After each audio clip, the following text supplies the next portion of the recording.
You know, just a little bit smaller from yesterday. I mean, to be honest, probably a little bit more pop in it than I thought it was going to be, which is a good thing, you know. There's some pretty sizable sets coming through. Yeah, well, it would be mad not to just have a look at these waves that we have in front of us here. This is the first ride of Sawyer Lindblad. And nice slopey looking left-hander here. She gets a couple of nice stretched out cutbacks. Brings it all the way through to the inside. The important finishing turn. And does she handle? Big plans to go all the way to Sunset tonight. Potentially calling on the semifinals. Still on standby. As we roll in with Tatiana Weston-Webb. Gets her first turn out of the way. Not a ton of open face. There's a redirect, having to stop that turn quickly. More of a wind up down the stretch, hitting it off the lip, and she will float it and step out. The replay, she had to do some work to get into this one. Nice looking opening section here. Little cut down to start things off. Nice roping cut back into the power source. Now she starts to get a rhythm through this inside. The inside looking friendly at the moment, Joe, compared to what we saw on the lower tide yesterday afternoon. Take a look at the water angle here. Cut down, nice engagement of the rail there.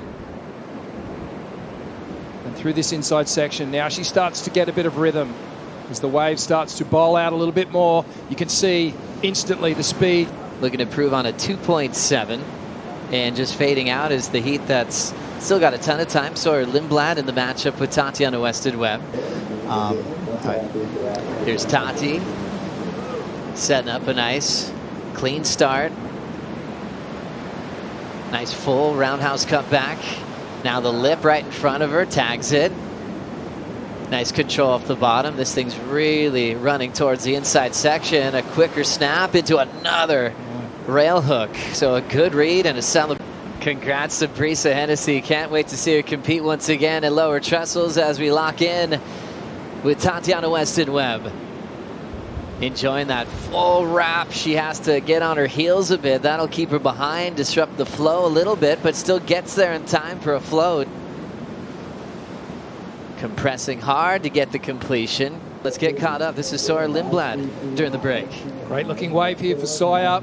Streaking down the line, hits it late, up and over that section, airdrops down, but just the one maneuver to adapt to very quickly. Here we go, great looking wave. Great roll in, double overhead on the takeoff, stalling for the barrel. Tati nice and deep over the foam ball, second section, a nice pace pump.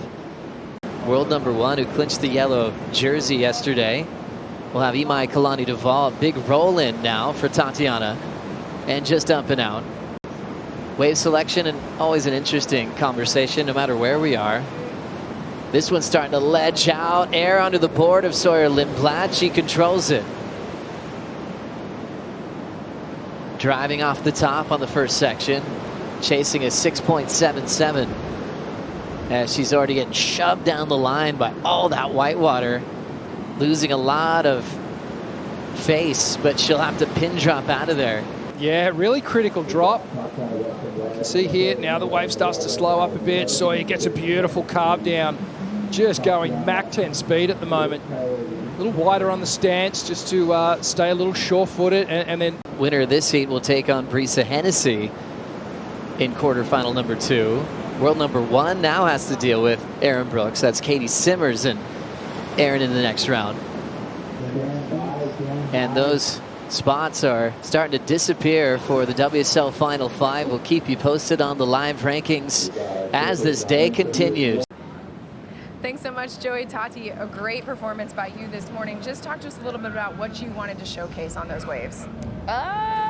Well, obviously everyone wants to get barreled here, you know, but it was really difficult to find the barreling waves, and I really identified beforehand that a lot of the turn waves were getting it done and people were making heats with turns. So yeah, kind of just focus on building my heat underneath priority, and then once I had right of way, you know, with the overlapping heat, I wanted to catch bigger and better waves. So that's kind of the game plan, and it worked out. I'm really happy. It worked out incredibly well. Now you're on to the quarterfinals, taking on Brisa Hennessy, who obviously knows this wave so well, but you have a lot of experience out here too. What are you going to lean on from your experience out here at Cloudbreak in the past, or even in this trip, to help you get that edge?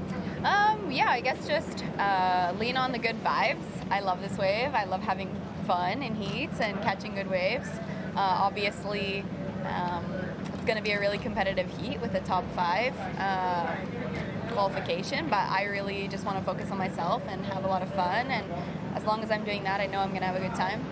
Obviously, keep the inner competitive beast mode going, you know what I mean? How do you feed that beast mode?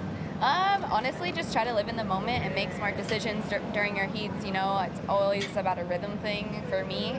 So try to get in the rhythm and, yeah, just live in the moment. We'll see you then. Thanks.